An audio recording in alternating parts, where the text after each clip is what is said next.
tão valioso para mim e tendo a oportunidade de apresentar o meu trabalho para autores que são referências tão importantes para a pesquisa que eu tenho feito nos últimos anos. O que eu tenho para apresentar hoje é um texto, é um experimento. Ele não é um resultado da minha dissertação exatamente, são questões com que eu tenho me ocupado recentemente. Então é um experimento e é de certa forma um improviso também, porque estava sendo escrito até alguns minutos atrás. Então agradeço muito a atenção e a paciência de vocês.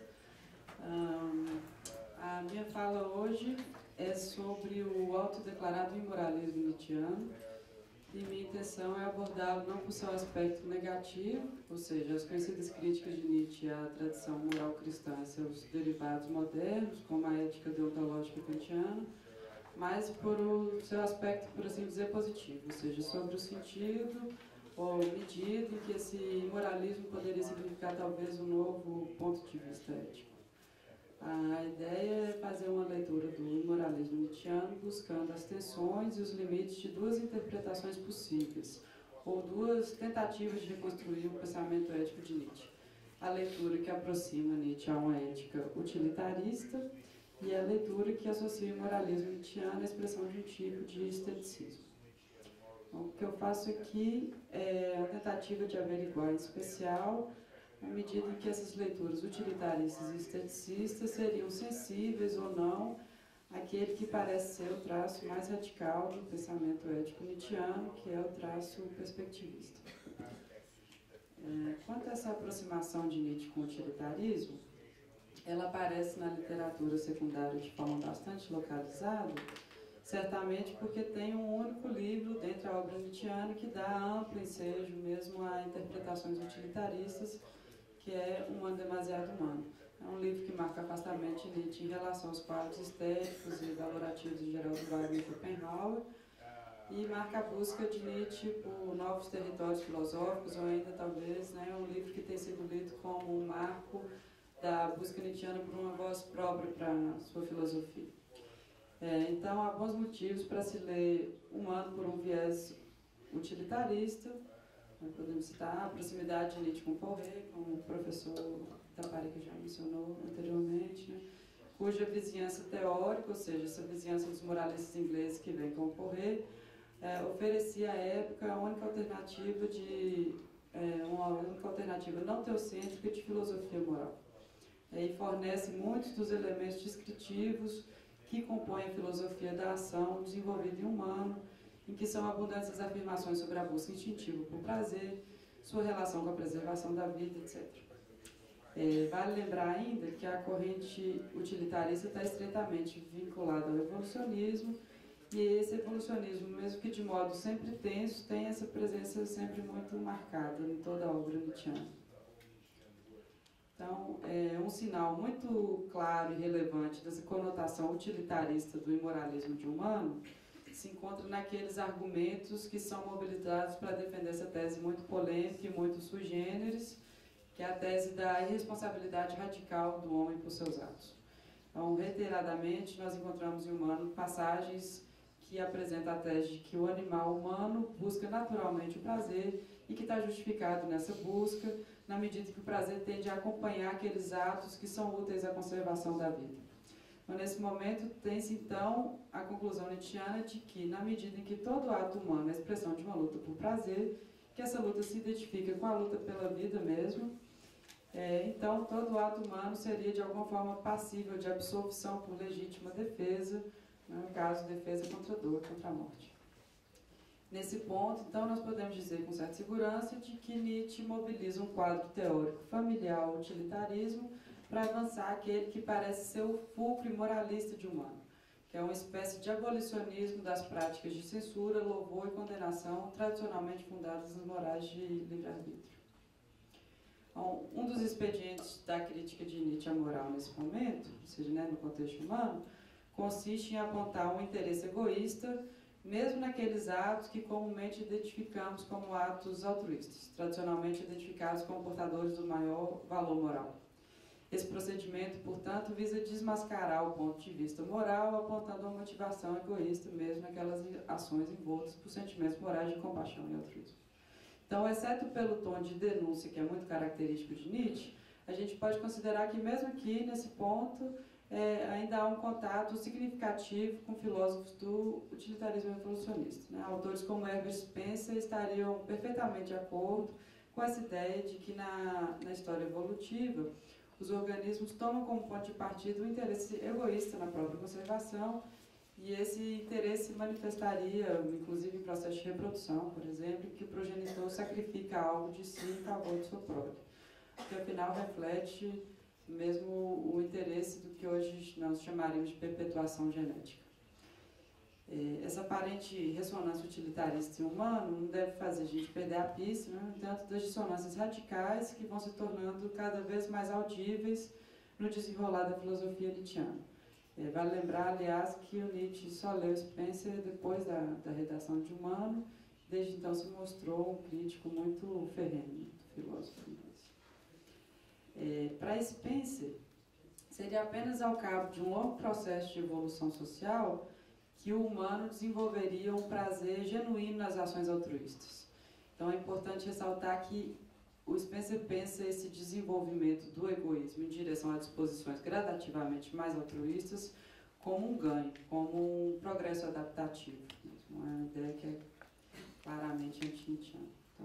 Então, se a gente aproxima o pensamento nietzschiano desse quadro estrito do utilitarismo evolucionista, a gente corre o risco de perder de vista o cerne mesmo do seu imoralismo, que é a ideia de que a ação moral, a ação altruísta, que é supostamente desinteressada, requer do indivíduo algum grau de autossacrifício e, o que é pior, exige que cada um sacrifique precisamente aquilo que tem de mais pessoal e singular.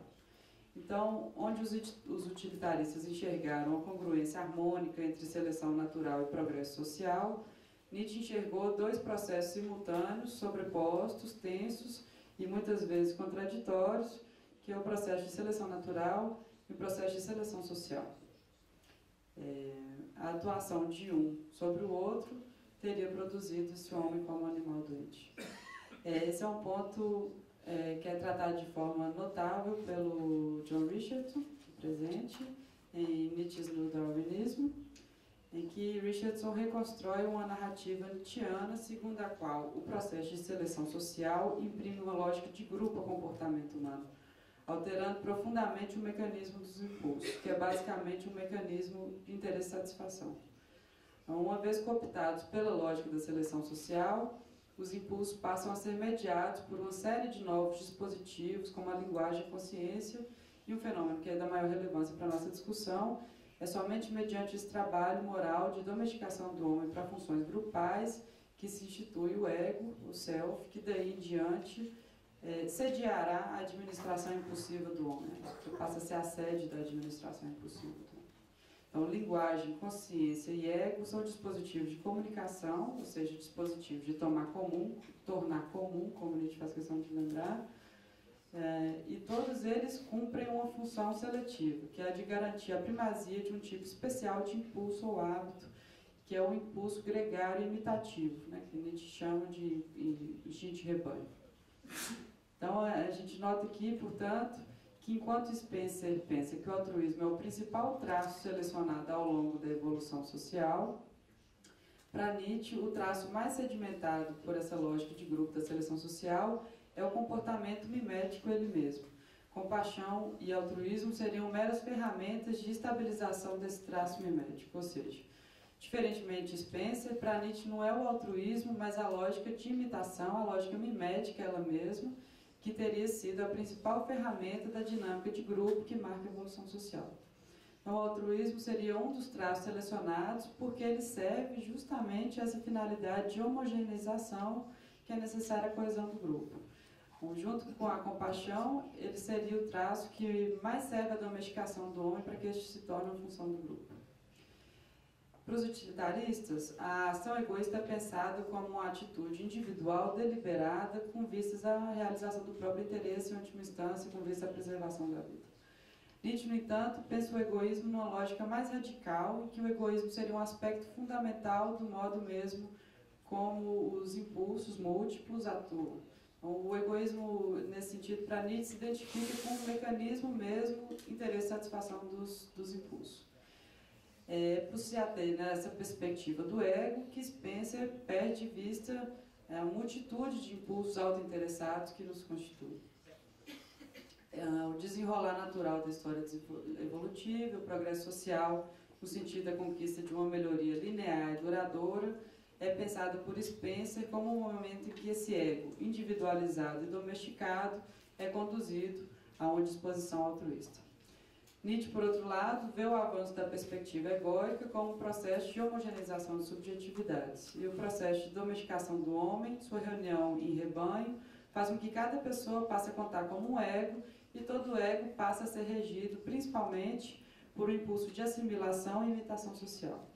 Agora, cada ego deseja o mesmo que o outro deseja, acima de tudo, deseja desejar o mesmo que o outro. Cada ego agora aspira e deve aspirar somente aquilo que é compartilhado como bem humano. E aí surge esse novo tipo de egoísmo, que é aquele familiar para o Spencer, que é o egoísmo deliberado, sediado no ego e muitas vezes envolvido numa relação interesseira com os recursos materiais e sociais para se manter como tal. Esse tipo de egoísmo difere significativamente do mecanismo interesse e satisfação dos impulsos, e muitas vezes Nietzsche alerta sobre o risco de empobrecimento das singularidades e empobrecimento geral da vida pulsional decorrente dessas exigências de assimilação do grupo. Não raro, Nietzsche imprime um tom de denúncia a essa narrativa. A lógica de rebanho sequestra o egoísmo dos impulsos, o mecanismo interesse e satisfação, transfere para uma nova instância que poderíamos chamar de egoísmo egoico, que é destinado finalmente a um projeto altruísta. Então, mesmo em humano, em que se escutam certas ressonâncias do utilitarismo, há uma dissonância fundamental. É um livro que se destina a espíritos livres, e o espírito livre, é claro, não é um indivíduo cooptado pela lógica altruísta e adaptado à utilidade geral do grupo. Ele é um indivíduo capaz de desviar da regra a favor da própria idiosincrasia, e seu traço constitutivo é uma exigência de verdade ou de integridade intelectual.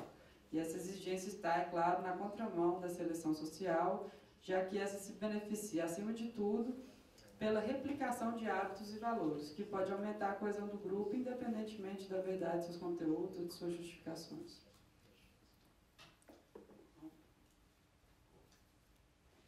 Então, é importante notar que, mesmo em humano, o uso desses elementos do pensamento utilitarista divide espaço com aspectos bastante diferentes da filosofia moral nietzschiana. Ou seja, mesmo em humano, Nietzsche oscila entre explicações de cunho utilitários e outras explicações que contêm já formas embrionárias do que se desenvolverá depois como a avisada genealógica mesmo sobre a moral. O pensamento utilitarista aparece naqueles momentos em que o filósofo recorre aos mecanismos de prazer, dor e cálculo de utilidade para explicar a moralidade, né? Ou seja, quando ele explica a moral como efeito da sedimentação ou normatização de comportamentos que se mostraram úteis à sobrevivência da espécie no passado. Quem se sujeita à autoridade dessa fórmula cristalizada de sobrevivência, quem se adequa às funções tradicionalmente estabelecidas pelo grupo, seria considerado útil, portanto bom. Em outros momentos do livro, no entanto, Nietzsche oferece uma narrativa bastante diferente para as origens da moral. Nessa segunda versão, os termos de utilidade saem de cena e o marco moral passa a ser a capacidade de retribuir tanto uma dádiva quanto uma ofensa. Se bom é aquele capaz de retribuir, inclusive, uma ofensa, uma agressão, então a descrição da moral sai do terreno do pensamento utilitário e adentra o contexto das relações de poder.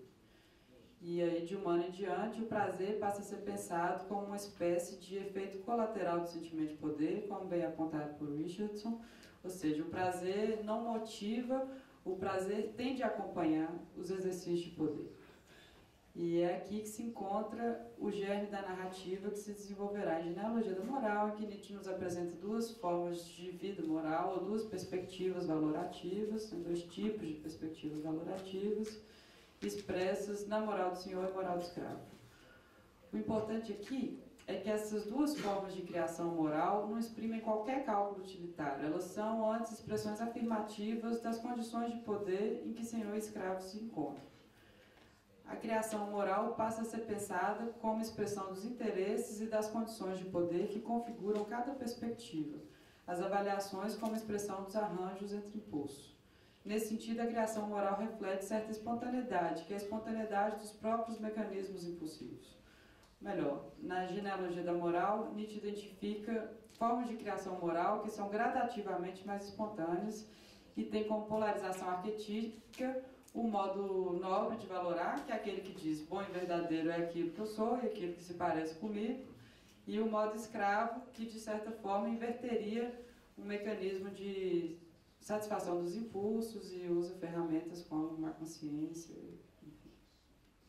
Então, na medida em que se apresenta não apenas como um estudo acerca das origens dos valores, mas como uma polêmica, a genealogia é também um livro significativamente propositivo. Então, ao delimitar o surgimento de uma forma específica de vida ética, isso é, o surgimento do ponto de vista moral, o livro se destina, afinal, a denunciar o sequestro e monopolização dos valores pela moral e seu efeito supostamente deletério sobre a autoconsciência e os impulsos.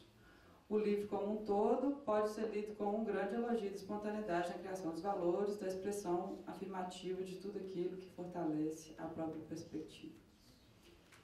Então, no desenrolar da filosofia moral nietzschiana, nós temos, portanto, esse primeiro momento de humano, em que se encontra essa descrição de teor utilitarista, segundo a qual o bom se identificaria com aquele que já incorporou um cálculo cristalizado sobre o que é útil à sobrevivência, sendo que essa descrição convive com um projeto de modo de vida desviante, que é o tipo espírito livre, que não se regula por esse cálculo cristalizado.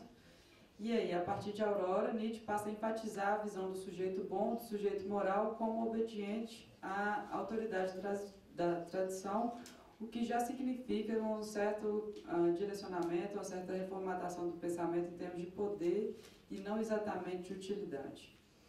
Enfim, em obras subsequentes, como a Genealogia da Moral, somos apresentadas diferentes medidas de bem e mal que historicamente foram expressas, e essas são remetidas às diferentes condições vitais e diferentes posições nas relações de poder que constituem cada perspectiva. Então, gradativamente, deslinda-se a ideia de que os valores não mais estão a serviço da sobrevivência, na medida que a sobrevivência seria um pressuposto tácito das mais diferentes estratégias e arranjos de poder. É uma conclusão apresentada em Além de Bem e Mal, quando Nietzsche diz que cada impulso quer, acima de tudo, descarregar sua própria força. Os valores são a expressão mesma dos impulsos.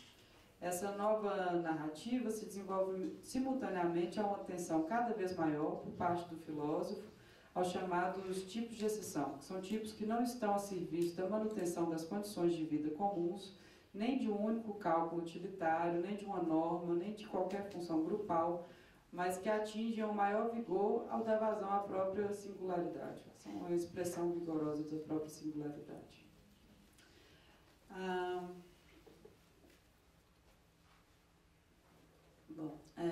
A radicalidade dessa crítica de Nietzsche à moral, que aí se delineia, levou alguns autores, como Philippa Foot, a entenderem que Nietzsche estaria renunciando a qualquer pretensão normativa a favor de um tipo de esteticismo. Foot argumenta que Nietzsche critica a moral em razão da universalidade de suas exigências, ou seja, para Nietzsche a moral é um problema porque ela exige que tanto o tipo comum, marcado pelo instinto de rebanho, quanto o tipo superior, o tipo ascendente, tipo de exceção, se orientem por um mesmo padrão de comportamento segundo regras de apelo universalizante. Foot ressalta, então, a incompatibilidade das exigências universais da moral com o traço perspectivista do pensamento nietzschiano, que pode muito bem ser, de fato, o núcleo do seu imoralismo, se atribuirmos o devido peso a passagens como o prólogo de Além de Bem e Mal, em que Nietzsche aponta a invenção platônica do bem em si como o pior, mais persistente e perigoso dos erros até hoje, porque esta é uma invenção com a qual se nega a perspectiva que é a condição básica de toda a vida.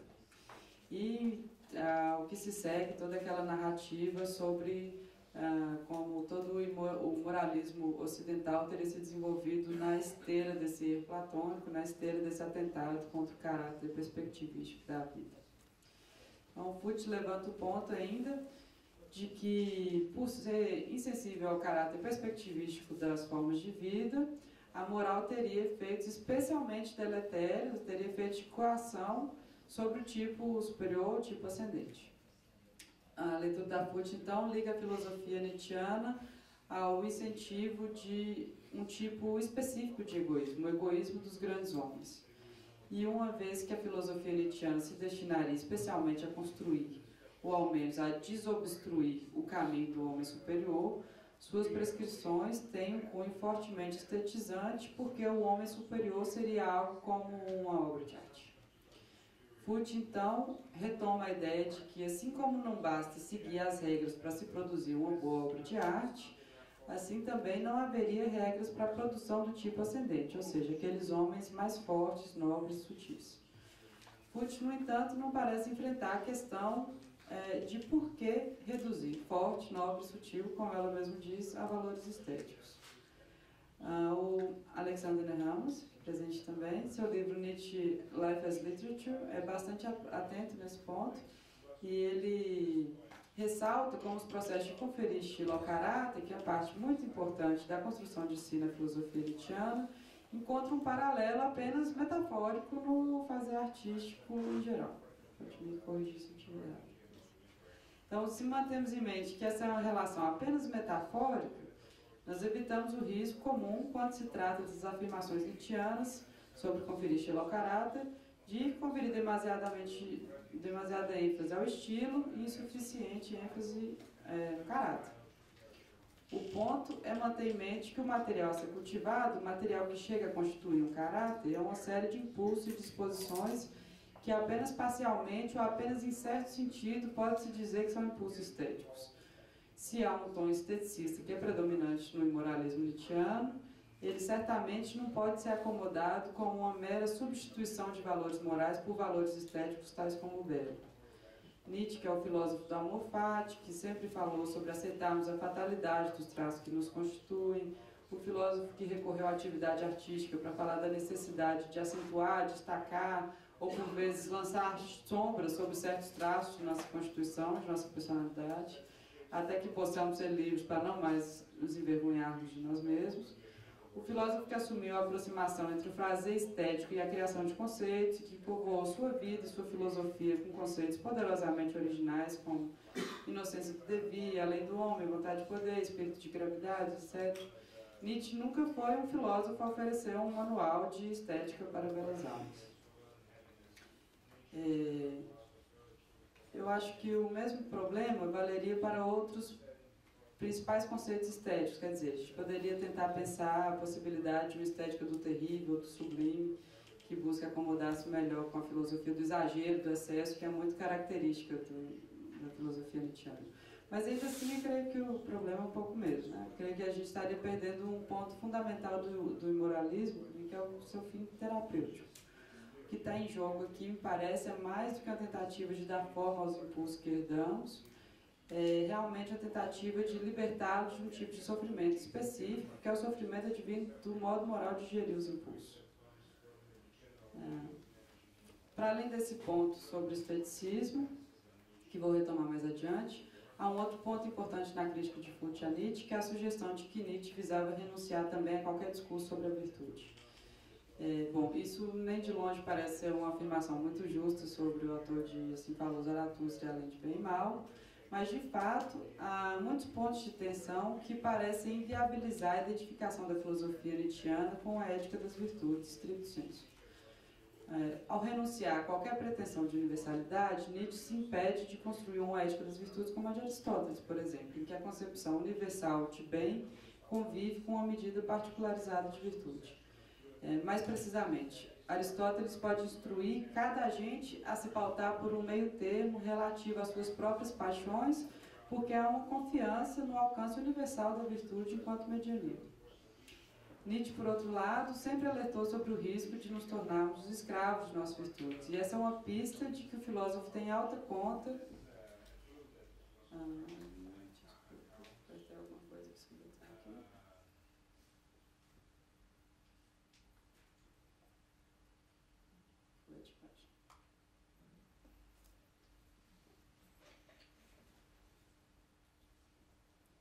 Então, desculpa, voltando.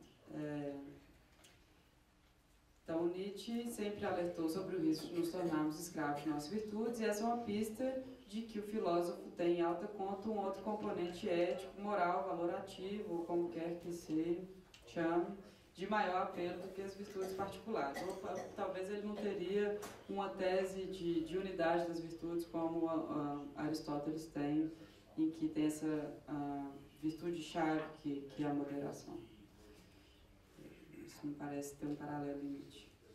Além disso, Nietzsche claramente renuncia a paradigmas de moderação, medianismo, justiça e medida.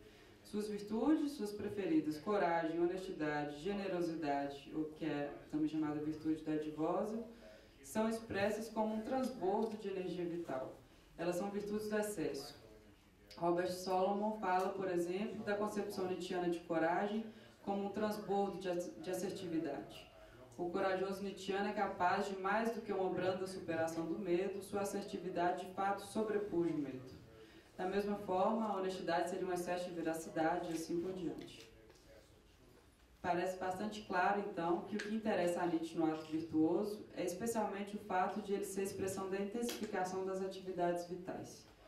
As virtudes nietzschianas não se prestam, em absoluto, a um cálculo de utilidade, elas absolutamente não cumprem uma função. Vale lembrar o discurso de Zaratustra sobre a virtude dadivosa, que, assim como o ouro, teria adquirido mais alto valor e seria a mais alta virtude por ser incomum, inútil, reluzente e de brilho suave, por sempre se dar. Dizer que o ato virtuoso é inútil não equivale a dizer, claro, que ele é inócuo. O virtuoso simplesmente descarrega sua força no mundo e assim age como um vetor transformador. Mas principalmente o virtuoso é capaz de aumentar a própria vitalidade, de modo que o ato virtuoso é, portanto, extremamente autointeressado. Esse ponto fica muito claro no trecho de Vontade e Poder, em que Nietzsche diz que, cito, as maneiras de pensar benévolas, solícitas e bondosas não são honradas por causa da utilidade que parte delas, mas antes porque são estados de alma ricos, que podem ser pródigos e portam seu valor como sentimento de plenitude de vida. Observem-se os olhos dos benfeitores. Trata-se do contrário da autonegação, do ódio em relação ao moado, do pascalismo. Só depois de levar em conta esses pontos é que talvez deveríamos retomar a analogia estética. Porque aí então poderíamos experimentar a ideia, e esse realmente é uma ideia que estou experimentando aqui agora, que eu não tinha falado dela antes, é de que a virtude surte um efeito análogo ao efeito estético-artístico, ou seja, assim como a arte, o ato virtuoso tonifica e engaja as potências vitais. Nietzsche tinha uma palavra especial para esse efeito, que é Rausch, que está próximo do termo inglês rush, que sugere aceleração. No caso, aceleração de todo o organismo. No ato virtuoso haveria essa aceleração de todo o organismo. Esse termo rush, ou Rausch, se liga ao campo semântico da velocidade, da instantaneidade, da irrupção, do êxtase e mesmo da precipitação, em certo sentido. Rausch se opõe aos estados letárgicos. Vale notar, rapidamente, que os estados letárgicos podem também ser induzidos por um certo tipo de arte, as artes moralizantes e decadentes que Nietzsche recorrentemente associa ao vício. Nessa analogia entre ética e estética conduzida pela noção de Rausch, ressaltamos o ponto de que a ação virtuosa, assim como a criação e a apreciação estética, são pensadas por Nietzsche como estados fisiológicos em que se goza de uma superabundância de força.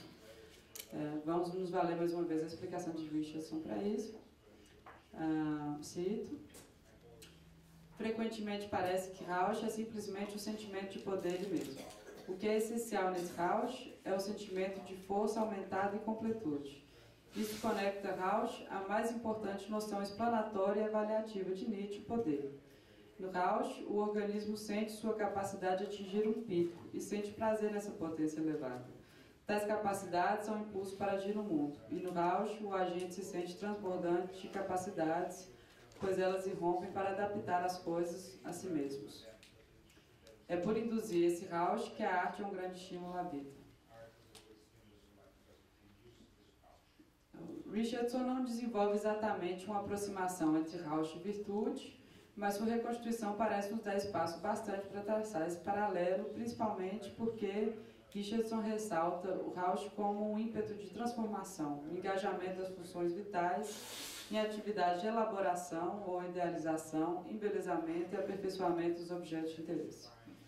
Richardson lembra que Criar arte, no sentido estrito de criar uma obra de arte, das belas artes, é apenas uma forma dessa atitude, né? A atitude de Rauch, a atitude que envolve Rauch. Há formas cotidianas de Rauch e há também formas muito mais grandiosas que as belas artes na visão de Nietzsche. E ele pensa na criação de valores, criação de práticas, criação de sociedades. Fim de citação. Nós poderíamos acrescentar na criação do caráter e da ação pessoal em geral. Seria o mesmo caso. Talvez. Ao que parece, é justamente porque a filosofia nietzschiana se pauta por noções como a de Rauch que ela tem de prescindir de qualquer pretensão universalizante e talvez por isso ela renuncie também a qualquer norma. Diferentemente da ética aristotélica, que é capaz de oferecer uma regra de cálculo da justa medida, uma filosofia associada ao Rauch é claramente uma filosofia da desmedida e se refere frequentemente a possibilidades infinitas de intensificação e muitos arranjos possíveis de acordo com as diferentes perspectivas. O importante aqui é que Nietzsche renuncia não só a um paradigma de moderação, mas renuncia a qualquer paradigma que se formule como uma norma com alcance de algum modo universal. A experiência do Rauch expressa as condições, interesse e impulso que configuram cada perspectiva. Ela só é possível nesse contexto. Cada organismo é composto por impulsos ou arranjos de impulsos singulares que determinarão os objetos ou condições capazes de dar ensejo a essa excitação de suas funções vitais. Então, se pensamos Rauch como uma forma privilegiada de experimentar a intensidade da própria força, seria o caso de ver como esse conceito pode ajudar a pensar um tipo específico de egoísmo, um tipo que Nietzsche identifica com o egoísmo sadio. E esse tipo de egoísmo é resumido assim por Richardson.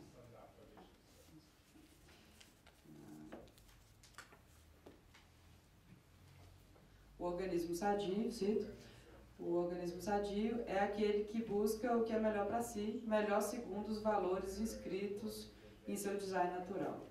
Ademais, isso depende de que cada impulso do organismo persiga unilateralmente e egoisticamente suas próprias metas, ao invés de se constranger para cooperar com outros impulsos. De modo que o organismo sadio é uma síntese egoísta de muitas partes egoístas que são suas disposições.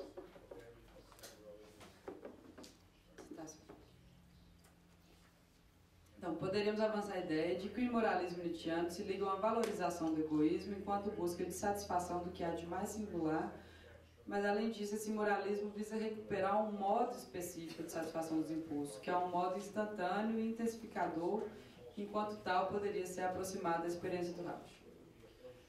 Por contraste, a compaixão, que expõe ao risco de uma supercontaminação por sofrimento, e o altruísmo, se experimentado como desinteresse, como abnegação, podem ter efeitos precisamente opostos. Eles debilitam ou desengajam esse excedente das forças vitais. Acredito, portanto, que há um projeto imoralista na filosofia nietzschiana e que esse projeto imoralista não se guia por um paradigma utilitarista, nem por uma virtude particular, nem por um valor propriamente estético, mas por um valor que talvez tenhamos de chamar de um valor moral, por falta de melhor termo, talvez por um valor imoral, o mais imoral dos valores, que é um valor de liberdade. O mais imoral dos valores porque significa uma insurreição justamente contra o mecanismo mimético que é imprescindível para a moral. A liberdade fundamental desse projeto imoralista seria a liberdade de cada organismo em atender e, por vezes, remodelar, rearranjar, resselecionar os impulsos que lhes são mais singulares. Esse imoralismo tanto não tem pretensões universais, enquanto não é uma prescrição com apelo a todos os agentes, mas a alguns tipos de exceção. Mas mais do que isso, não há universalidade nesse moralismo, porque as condições que o satisfazem são aquelas condições peculiares a cada perspectiva. Em resumo, então, acreditamos que o moralismo de Nietzsche se liga fundamentalmente a uma rejeição de qualquer pretensão universalista, uma rejeição acompanhada da percepção de que o máximo de vitalidade só é alcançado a partir de um respeito absoluto por perspectivas singulares, ou antes, um respeito absoluto pela satisfação egoísta, mas não exatamente egóica, dos interesses e condições vitais que configuram cada perspectiva. Ainda que esse moralismo não se pauta por um valor de utilidade, nem por um valor estético, né? Mas, embora todos esses elementos, né, de que temos falado, utilidade, virtude, valores estéticos, eles todos comparecem como componentes no projeto imoralista, em uma infinidade de formas. Mas ele se pauta primeiramente por um valor imoral, que é um valor de liberdade que é antípoda exato dos valores gregários que constituem a moral. Ao mesmo tempo em que Nietzsche parece rejeitar o traço mais fundamental de qualquer ética anterior, qual seja sua constituição enquanto norma, ele também exapta, ou seja, adequa e confere novos significados a vários componentes das tradições éticas que chegaram à contemporaneidade. Então, talvez agora nós possamos endereçar a questão do elitismo radical que Foucault atribui a Nietzsche e que se apoia em passagens textuais como aquela em que Nietzsche afirma que o valor do egoísmo é determinado pela questão de quem é o egoísta. Ou seja, haveria diferentes respostas sobre o valor do egoísmo no caso de nos referirmos ao egoísmo exercido pelo tipo ascendente ou pelo tipo descendente. Nossa sugestão, quanto a tratar dessa questão, é manter em mente que Nietzsche aqui fala de formas diferentes de lidar com os mecanismos de satisfação dos impulsos, que pode se dar de forma egóica ou não, ou seja, pode assumir formas gradativamente mais espontâneas e plurais. Então, dessa forma, poderia-se buscar em uma filosofia não exatamente uma licença para um comportamento de exceção, mas uma série de ferramentas e experimentos filosóficos capazes de algum tipo de intervenção que abra espaço para formas de relacionamento com os impulsos que lhes permitam exercer-se a um tempo, enquanto expressões singulares, por serem endêmicos a cada perspectiva, mas também múltiplos na miríade de arranjos que podem assumir e que não são necessariamente arranjos centralizados no ego. A questão decisiva na avaliação do egoísmo teria que ser feita por referência à intensidade ou à potência vital que ele é capaz de gerar. Esse tipo de egoísmo coloca uma série de problemas, é claro, questões relativas à justiça, que são questões colocadas por Foucault, inclusive. Acho que, a princípio, seria até possível pensar que a justiça tem um efeito, assim como as outras virtudes, que ela tem esse efeito de intensificação e engajamento do organismo, mas isso não basta, porque a justiça é justamente essa dobra social da virtude. Não é muito claro como Nietzsche vai pensar essa negociação entre impulsos. Eu abri algumas possibilidades, e que é onde meu texto acaba, que seria como Nietzsche pensa o egoísmo não mais centralizado no ego, mas um egoísmo nas multitudes do corpo. A gente poderia trabalhar com diferentes conceitos de corpo. A gente pode trabalhar com o conceito de corpo social, por exemplo. Então, esse egoísmo não seria resultante num individualismo radical. Mas essas são questões que extrapolam o que eu tinha pronto para falar aqui hoje, que a gente pode discutir no improviso depois. Obrigada, gente.